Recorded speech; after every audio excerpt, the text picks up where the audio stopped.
I think most people who enjoy animation have at least at one point in their life thought about eventually wanting to pursue making a show or movie of their own.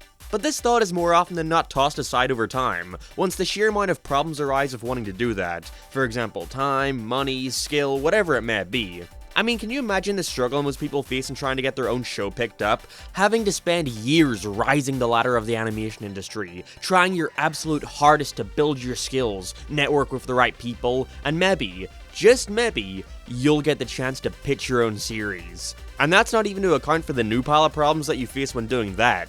Not only do you have to make sure your pitch is good enough to be picked up by a studio, but also knowing that at any point in the next few years you could wake up to the information that your dream project has been cancelled, through no fault of your own, in which it just remains dormant and untouchable. Think about all that. All that slaving away at a passion project that at any point in time could just poof. Now think about how these two men have somehow managed to be picked up for 3 cartoons from the past 10 years and they are all exactly the same and equally terrible. It really makes you think, doesn't it? Like, seriously, I can't imagine the process of creating one show, never mind friggin' 3 of them. So you'd think with that extremely lucky opportunity that they would have maybe, oh, I don't know, do something creative, perhaps? Oh no, the bare minimum? That works too, I suppose. Meet Roger Black and Waco Gwyn, 2 friends who back in 2012 got the prestigious chance to create their very own adult animated series to air on Comedy Central, with the end result being Brickleberry. Following its cancellation, they then went on to produce another adult cartoon for Netflix, Paradise PD, in 2018, which is somehow still running to this day with its 4th and final season airing at the end of 2022. But evidently in the meantime they've been busy, as most recently as 2 weeks ago we saw their next endeavor, an adult cartoon for Netflix. Enter 2022's Farzar. Hold on, is this gonna be more like Futurama or Rick and Morty? It's gonna be more like shut the fuck up. I previously made a video on the crossover that Paradise PD and Brickleberry had, and how it was one of the most pointless crossovers in history. Psst, go watch that video, and also subscribe to the channel, thank you. Mainly due to how similar both shows were, with basically the same premise, characters, and cast. And clearly the creators were also aware of this, since the special is simply 30 minutes of poking fun at how lazy they are, making joke after joke about how both of the shows are just the same. And on top of that, how both shows are just shameless imitations of other adult comedies. No, Brickleberry. Oh, Family Guy in the Woods? Meh. So with them knowing about this obvious issue, my main thought going into Farzar was how they were going to try and make it stand apart from the other two. Does it accomplish this? I mean, there was an attempt? A shallow, unsuccessful attempt. It's like they just took a couple characters from Brickleberry, combined it with a couple from Paradise PD, introduced 1 or 2 new archetypes, and there you go, you got a new hit series. So let's get into it. Let's talk about Netflix's Farzar, and not only how it's a shameless rehash of the creator's previous 2 series, but also just not very good in general. I would call that intro deceptively good, but then I remembered it's just a lame imitation of Paradise PD's intro, and I got my expectations ready for a show that would be nowhere near as good.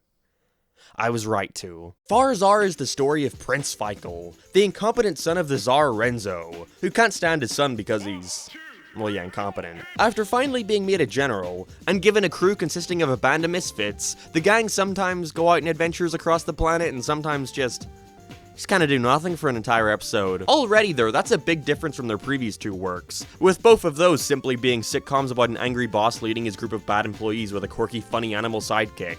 You know, there's somewhat of a higher concept here that they never successfully utilized because the whole thing is basically the same despite all this. What? Our protagonist Faikal is simply just Steve and Kevin from the previous shows, just given a new haircut again. The only thing to separate him from the previous 2 is that they're finally using different voice actors to disguise the laziness. It's just too bad that they picked fucking Dana Schneider to voice him. I have nothing against the guy, and he's without a doubt a stellar voice actor, but he does not work at all for the dumb, in theory lovable, wide-eyed protagonist. He works much better as the villain of the series, whom he also voices, but for Faikal it just doesn't fit. Faikal has no real goal in this show, other than the approval of his father, but because his father is a one-note jerk, there's no stakes because we already know from the start that he's not going to change his mind at all. Not to mention, there's no real character given to him other than the amazing traits, he loves his daddy, and he's dumb. So I honestly couldn't give less of a shit if he wins over his dad or not. After the first episode where he learns about how much of an evil tyrant his father is, they try to give him this goal of helping the aliens and being some kind of space activist. But really, the only time they go into this is when he's specifically fucking that up. Like the entire episode about him creating a sanctuary for a deadly creature that gets unleashed on all of them. So I wonder why they even give him this trait, other than to create some kind of conflict between him and his father. Then his supposed best friend is also just the fucking black guy from Brickleberry, but a robot. Other than that, they're identical, same voice actor and all. The copies don't stop there either. We have the try-hard badass lady from Paradise PD, except with a nicer version to contrast. We have this scientist who is clearly trying to be their own take on Rick Sanchez, with him being way more crude and wacky, because that's what made him an interesting character. And finally, we have the villain, who had a dumb name that I'm not repeating. He's just a cheap imitation of every funny, incompetent villain that are really popular to do now, except they're trying way too hard to make him random and memorable, which just causes him not to be taken as any sort of threat. Like, he just regularly talks to our protagonist like they're just standing around the water cooler. I don't really know what his purpose is here when he's so detached from our main... Well, I was gonna say story, but it doesn't have that either. He wants to sneak into the human civilization, and so each plot starring him features them being given some idea for how to do this, then he fucks it up. It's a formula as repetitive as Phineas and Ferb, but without the charming characters and epic soundtrack. Really, the dad Renzo is the only new character here, and even then he too just falls under the same one or two gags again and again. He hates his wife and son and is actually a bad guy. It's like the creators saw an episode of Invincible and were like, that's a good idea, let's just do that again, while failing at providing any sort of depth. How about the ripoff creature that's just an obvious clone of the bear they had in Brickleberry, who was already a clone of Stewie from Family Guy? We have a clone of a clone. At least Paradise PD did the obvious and copied Brian Griffin for their animal sidekick. None of these guys have anything going on about them that might invest you in their world or what struggles they have to face. And you may argue why it needs that if its only goal is to be a crass, inappropriate comedy. But clearly these guys are attempting something greater here with all the episodes leading into the next, and building up to something above your usual crappy adult comedy. But like I said before, that's nothing but a disguise to make you think you're watching something more interesting than what it actually is. And they obviously know about other similar shows, but there doesn't seem to be any understanding of what made them popular or good aside from shit and sex and cursing and violence and shit and cursing and sex and violence and shit. Since they brought up the comparison themselves, let's take a look at what makes a show like Futurama or Rick and Morty so popular. Something both of these shows do, at least when they started, is provide the viewer with a good protagonist who saw the crazy sci-fi concepts from a regular person's point of view. You know, it's new to them. Giving the audience someone more grounded to relate to and latch onto among all the nonsense. Not only that, but it also gives something to contrast against all the insanity, which helps in exaggerating it even further. They also show us the sheer variety of ideas they can tackle with something as broad as space, whereas Farzar largely takes place in the same 4 or 5 locations more often than not, because it's simply a generic-ass sitcom masquerading as a sci-fi show.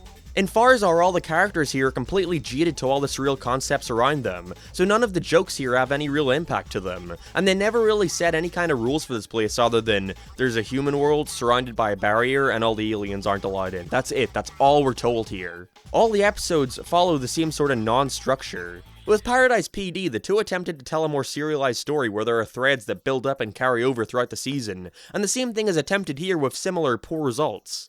It causes each episode to blend together with nothing to make it stand out. In the first episode, other than establishing the characters, the only sort of 3-act plot they've got going on is that Feigl feels betrayed by his robot friend for sending him on a wild goose chase in exchange for drugs. But all that happens here is that during the ending, he says he's sorry out of nowhere and won't do it again. Why though? This is rare though in and of itself. The finale is simply one big action sequence for 15 minutes that's so clearly trying to be wild and hectic, with Feigl finally standing up to his father once and for all, but nothing is done to try and achieve this. If you've seen the final episode of Farzar and want to see it done right, go and watch the Battle Royale from Wander Over Yonder. Just watch that show in general. I want it on the record that my review for Farzar is go watch Wander Over Yonder instead. When they're not attempting to be grand and epic with the story, they're painfully retreading the exact same types of jokes as their other series. But hey, I guess I have no right to shit on it because clearly a ton of people are massive fans of this type of humor. Speaking of, with crappy adult comedies such as these or Big Mouth or whatever, I always see people question why they keep being made if nobody likes them. And the truth is, while we people online may not enjoy them and discuss that, general audiences eat this shit up. There are tons and tons of people who consume and enjoy these shows and have no idea about their online reputation. I see such stellar reviews as, "You guys are geniuses. I can't pick a favorite show because they're all the tits." What a review. Can you imagine if I made a video like that? But it's just trying way too hard to be random. Every character is equally deranged, so they can make whatever sort of jokes they want with no filter. But when every character feels no different from the last aside from their occupation, and I don't particularly like any of them, it makes it way more hard for me to turn my mind off and just play along with the nonsense, if that makes any sense. Like, there are jokes in here that I know if were done in a show I liked, I'd be way more likely to laugh at them. But when I hate everybody, I just want them to shut the fuck up no matter what. You know, since it's here... All right, 5 minutes.